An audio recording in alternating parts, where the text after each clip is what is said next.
कुल तिलक की नृप कुलतान राम सिया राम सिया राम जय जय राम सिया राम सिया राम जय जय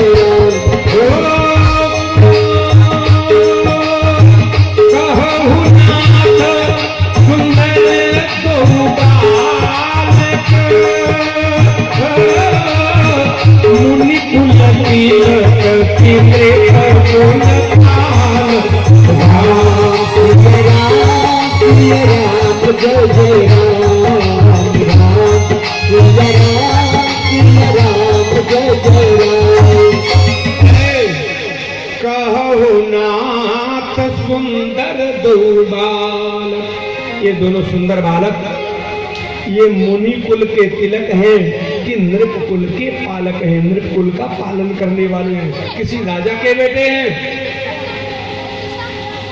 बोलो भाई, इतना सुंदर पुत्र, इतना सुंदर बालक देखने के बाद जनक जी महाराज के मन में तो तुरंत आया होगा, अगर यही हमारे दामाद बन जाते तो कितना अच्छा होता, क्योंकि सीता जी का भी वैसा ही सौंदर्य है।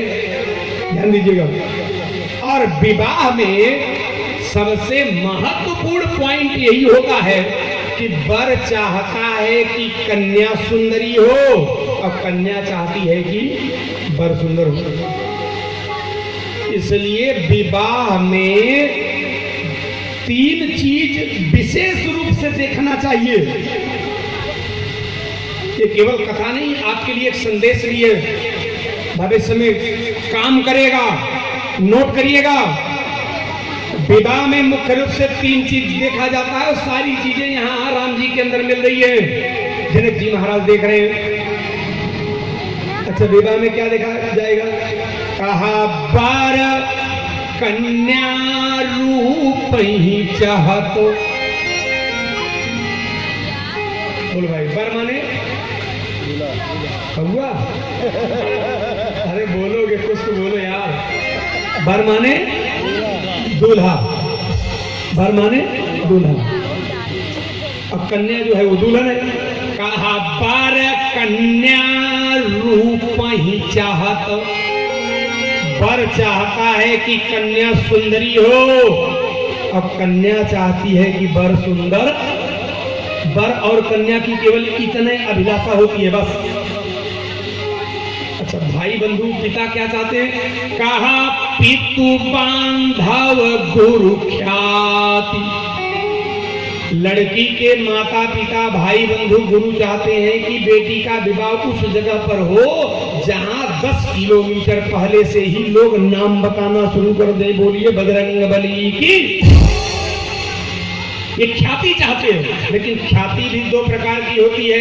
एक होता है विख्यात और एक होता है कुख्यात। एक होता है, भाई पढ़े लिखे लोग हैं इसलिए बता रहे हैं, एक होता है विख्यात और दूसरा का होता है कुख्यात। उसका भी नाम बहुत दूर।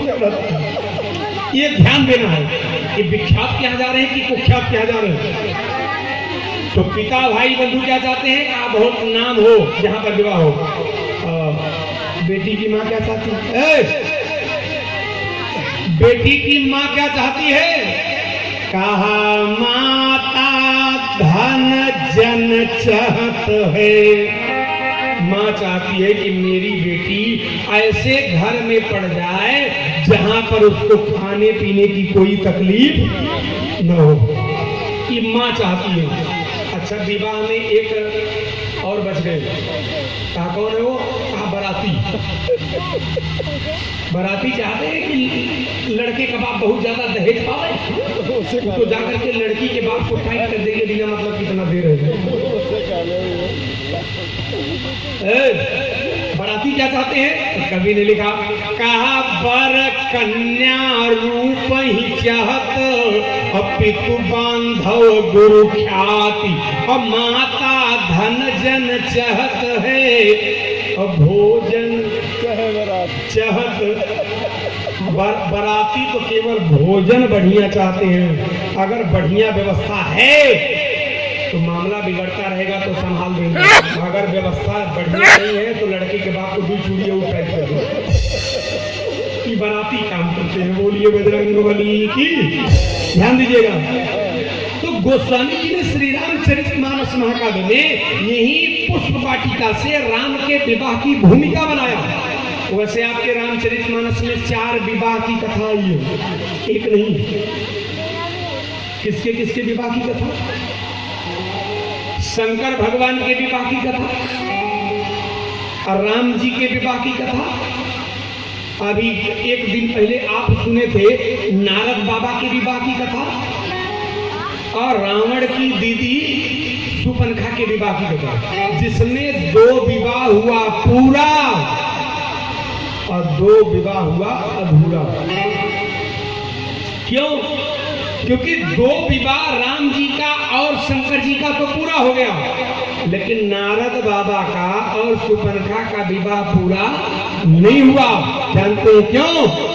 इसलिए कि दोनों जगह एक समस्या थी। नारद के विवाह में समस्या ये थी कि दूल्हा विवाह करना चाहता है, दूल्हा विवाह करना, मन नारद विवाह करना चाहता, दूल्हा विवाह करना चाहता है, लेकिन दुल्हन विवाह करने के लिए तैयार, विश्वमोहिनी तैयार नहीं है।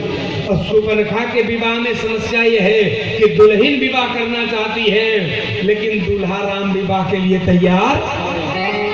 दोनों जगह एक समस्या थी।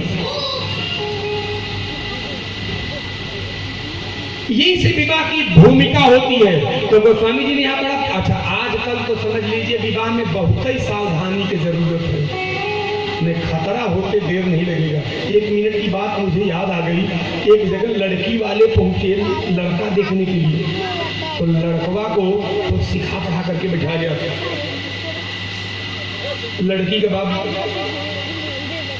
थोड़ा सा मौका पाया, लड़के का बाप अंदर गया, तब तक लड़की के बाप ने पूछ दिया, बेटा जिस मकान में रहते हुए मकान अपना है? बाप बताया था अपना है। लड़कवा सोचा कि अब तो ये रिश्तेदार बनने जा रहे हैं, इनसे झूठ बोलने से क्या फायदा। उसने कहा नहीं बाबूजी की भाड़ा है। अब मामला फंसना शुरू हुआ। तब तक लड़की के बाप ने दूसरा प्रश्न कर दिया, बेटा नीचे जो 4 पहिया गाड़ी है अपनी है? उसने कहा नहीं बाबूजी ये तो बगल वाले की है। अच्छा भैया, लड़की वाले उठे चले गए, कुछ बोले नहीं। अंदर से बाप आया, उसने कहा कहाँ गए वो लोग? तो लड़के ने कहा हमसे पूछे कि घर किसका है, मैंने बता दिया भाड़ा का है सही, और गाड़ी किसकी है, मैंने बता दिया पड़ोसी की है। तो लड़का का बाप छापड़ खींच के मारा। नालायक, अगर इसी तरह से सही बोलते रहोगे तो अटल बिहारी वाजपेयी की तरह दंड बैठकें करोगे।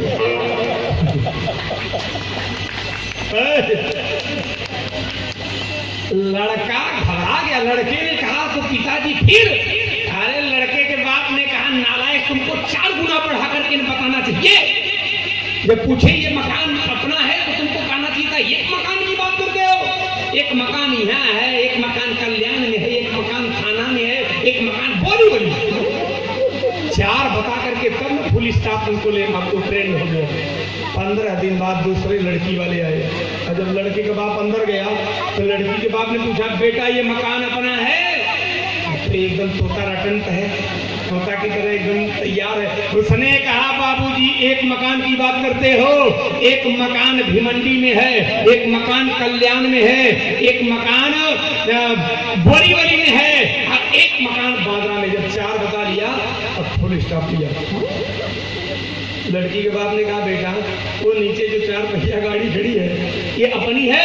उसने कहा एक गाड़ी की बात करते हो, एक गाड़ी यहाँ है, एक गाड़ी कल्याण में, एक बांद्रा, एक गैरेज में बनने गई है। इतने में उसके बाप अंदर से आ रहे थे। लड़की के बाप ने कहा बेटा तुम्हारे बाप आ रहे हैं। उसने कहा एक बाप की बात करते हो? सोचा हर चीज यही 4 गुना बताना है। बोलिए बजरंगबली की। सोचा हर चीज ये 4 गुना बताना है, तो उसको उसी तरह की चीज बोलने लगा। लड़की वाले समझ गए बेटा तुम तो एकदम ट्रेंड करके बैठाए गए। उठे और जाते जाते पूछे, बोले बेटा किस क्लास में पढ़ते हो? तो उसको सिखाया गया था कि कह देना 8 में। उसने कहा 18 में पढ़ता हूँ। लड़की के बाद समझ गया कि यहाँ अब रुकना खतरा से खाली नहीं है। इसलिए गोस्वामी जी ने सावधान किया, दुनिया वालों मैं राम और सीता के विवाह के माध्यम से तुम लोगों को सावधान कर रहा हूं, 3 चीज देखना फिर बेटी का विवाह करना। 3 शर्त रखवा दिया गोस्वामी जी विवाह के लिए। और आज तो बड़ी विचित्र स्थिति हो गई है, बेटी का विवाह लोग क्या करेंगे? आज तो अभी तो मान लीजिए कुछ कानून टाइट हुआ है तो कुछ परिवर्तन हो गया है, नहीं तो 4-6 साल पहले बेटी को पैदा ही नहीं होने दिया जा रहा था, गर्भ के अंदर ही उसे मार दिया जा रहा था। ध्यान दीजिएगा। लेकिन मैं आपसे निवेदन करना चाहता हूं, बेटा पैदा होने के बाद खुश होने वाले लोगों इतना याद रखना, 8 घंटा ड्यूटी करके अपने घर में पहुंचने के बाद बिना मांगे अगर परिवार का कोई सदस्य आपके हाथ में 1 गिलास पानी देने वाला है तो केवल आपकी बेटी है। बेटा कभी बिना मांगे पानी आपको नहीं दे सकता है। अब आप मांगोगे भी तो बेटा अपनी बहन को कह देगा आप आपको लाके पानी दो। ध्यान दीजिएगा। उसी बेटी को मार दिया जा रहा था। यही बात एक जगह में कह रहा था, एक आदमी ने कहा महाराज बेटा पैदा होना जरूरी है कि बेटी पैदा होना? हमने कहा दोनों। उसने कहा लेकिन बेटा तो ज्यादा जरूरी है ना। हमने कहा क्यों? उसने कहा शास्त्रों में लिखा गया है कि बाप के मरने के बाद बेटा गया में जाकर के जब पिंडदान करता है तो बाप को मुक्ति मिल जाती है। हमने कहा नालायक, आधा अधूरा पढ़ करके सुनकर आए हो। अरे बेटे के पिंडदान से अगर बाप को मुक्ति मिल सकती है तो बेटी के कन्यादान से बाप को मोक्ष मिल सकता है। बेटी के कन्यादान से बाप को मोक्ष मिल सकता है। तुझे पिंडदान की कीमत मालूम है लेकिन कन्यादान की कीमत तुझे नहीं मालूम है, इसलिए कन्यादान की कीमत को भी समझा कर। ध्यान दीजिएगा। अंग्रेजी के सबसे बड़े विद्वान शेक्सपियर से पूछा गया, अंग्रेजी के जो जनक कहे जाते हैं कि बेटा और बेटी में क्या अंतर है? तो शेक्सपियर ने कहा son is son till marriage, माने बेटा तब तक बेटा है जब तक उसका विवाह नहीं हो जाता। ध्यान दीजिएगा। और केवल उन्होंने नहीं कहा है, शेक्सपियर ने केवल नहीं कहा है, शेक्सपियर ने गोस्वामी जी की पंक्ति को चुराकर कहा है। क्योंकि गोस्वामी जी ने लिखा, बोले ससुरारी प्यारी अलगी जबते अरिपुरु का कुटुंब भये तबते। एक बार ससुराल की तरफ कदम बढ़ाने के बाद जो पैदा करने वाली माँ है, हमने देखा है ऐसे परिवारों को कि पैदा करने वाली माँ से बोलचाल बंद है और ससुराल में सास के सामने जाता है, कहता है मम्मी जी, माने सास को मम्मी जी कहता है। अब पैदा करने वाली माँ से बोलचाल बंद है। ये गोस्वामी जी ने लिखा है अपनी भाषा में। इसी बात को गोस्वामी जी ने अपनी भाषा में लिखा है। तो शेक्सपियर ने कहा son is son till marriage but daughter is daughter till death, माने बेटा तब तक बेटा है जब तक उसका विवाह नहीं हो जाता, लेकिन बेटी तब तक बेटी बनी रहती है जब तक चिता पर जलकर राख नहीं हो जाती, तब तक बेटी बेटी बनी रहती है। तो इसलिए बेटी का ही पैदा होना पहले जरूरी है। ध्यान दीजिएगा। आज गोस्वामी जी ने 3 सूत्र दिया बेटी की सुरक्षा के लिए। दुनिया वालों, बेटी का विवाह करना तो 3 चीज जरूर देख लेना। क्या क्या? बोले जो घर बार, एकदम माताओं सावधानी से नोट कर लेना, भविष्य में काम देगा। क्या? बोले जाओ घर बार, ये जाओ घर बार अकुल होई अनुपा, तो करिय विवाह सोता अनुरूपा। राम सिया राम सिया राम जय जय राम, जय हो सिया राम सिया राम जय जय राम। जो घर पर फूल होई अनुपा, करिय विवाह सोता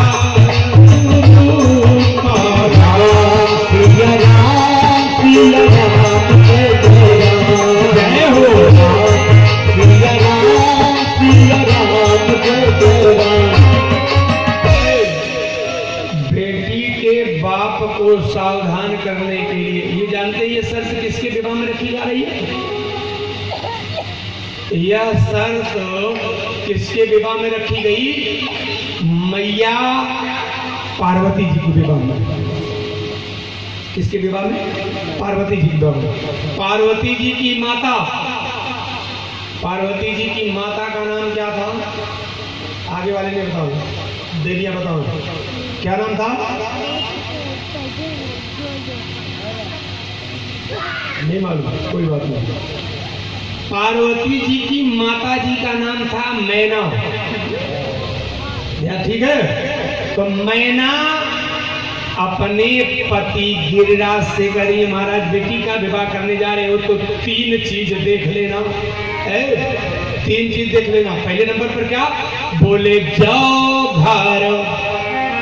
फर्स्ट नंबर पर क्या? घर। क्योंकि बेटी जाएगी तो सबसे पहले कौन चीज की जरूरत उसको पड़ेगी? घर। और दूसरे नंबर पर बार। दूसरे नंबर पर लड़का अच्छा हो, लड़का अच्छा हो, नहीं तो एक जगह लड़की बहुत पढ़ी लिखी धारा प्रवाह इंग्लिश बोलने वाली, और लड़का एकदम थप्पा मारने वाला मिल गया। अब वहां पहुंचने के बाद लड़कियां सोची कि हम पता कैसे करें कि इनको कितना आता है। तो लड़की बोली कि जाओ बाजार से 1 किलो रसगुल्ला लेके आओ। तो लेके जब आया आंगन में तो लड़की सोची पता तो एक ही शब्द से चल जाता है। तो चावल बनाते हो तो पूरा चावल उलट के चेक करते हो कि एक चावल से चेक करते हो? एक ही शब्द से पता चल जाएगा। उसने सोचा लाओ अंग्रेजी में धन्यवाद दे, उतरे में पता चल जाएगा कि कितना पढ़ा लिखा है। लड़की ने कहा थैंक यू। ये सोचा पत्नी करी है मीठा फेंक दो। जब वो उठा के झटक दिया पूरा आंगन में पूरा रसगुल्ला छिटक गया। लड़की समझ गई कि एकदम ये बुद्धू है, बोलिए बजरंगबली की। ऐसा नहीं होना चाहिए। बोले जा धारा बार आए कुल, कुल खानदान भी बढ़िया होना चाहिए। अब कुल खानदान बढ़िया नहीं होगा तब भी बेटी को कष्ट होगा। 1 मिनट का बड़ा कारुणिक दृश्य है।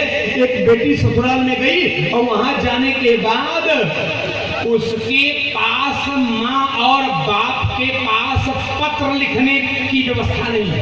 आज का जमाना नहीं है कि आज जो है मोबाइल का जमाना है, 1 मिनट में बात हो रही है तो भाई वीडियो कॉलिंग करके सामने सामने बात कर रहे हैं।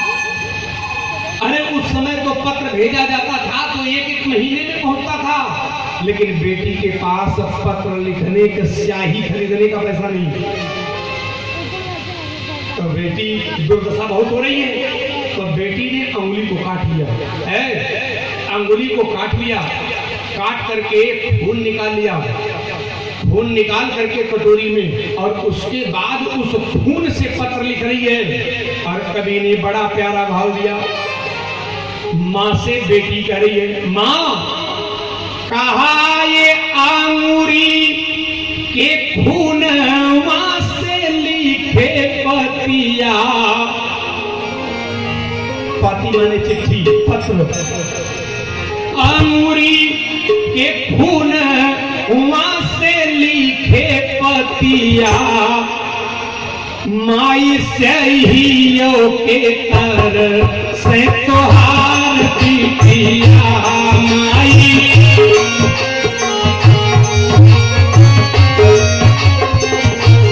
माई से ही के कर से तोहार पिटिया माई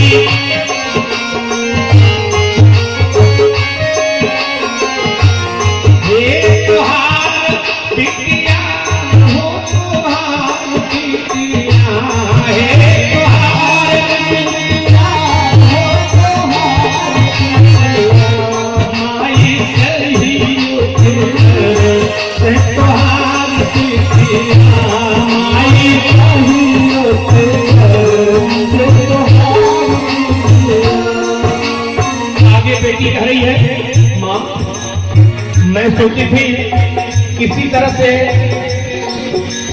अपना गुजर कर लोगी, लेकिन यहाँ तो परिस्थिति बड़ी प्रतिकूल है।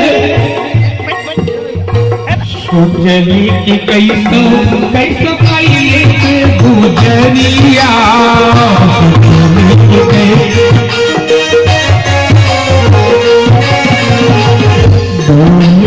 हुए देख पाप की खबरिया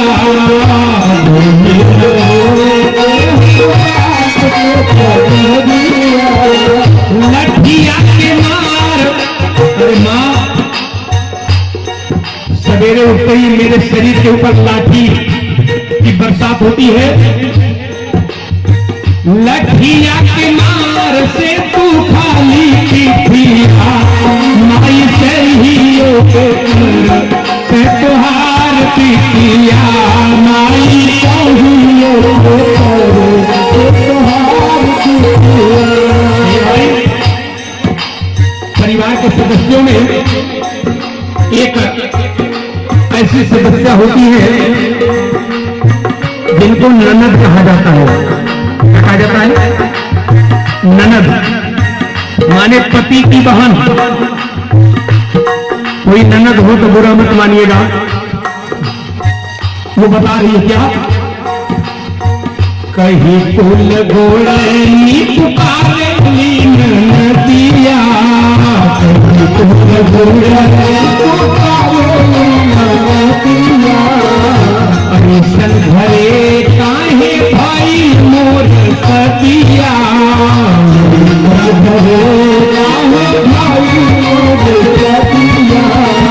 रोज रोज गाली देती है। चारपाई छोड़ते छोड़ते रोज गाली देती है। कैसे? रोज करिया वे उठत खटिया माई सहियो के करे तुहार पिटिया माई सहियो के करे तुहार पिटिया माई सहियो के करे तुहार पिटिया माई सहियो के करे तुहार पिटिया। तुहार पिटिया हो तुहार पिटिया है तुहार पिटिया है तुहार पिटिया माई सहियो के करे तुहार पिटिया माई सहियो के करे तुहार पिटिया माई सहियो के करे तुहार पिटिया माई सहियो के करे तुहार पिटिया। ईमानदारी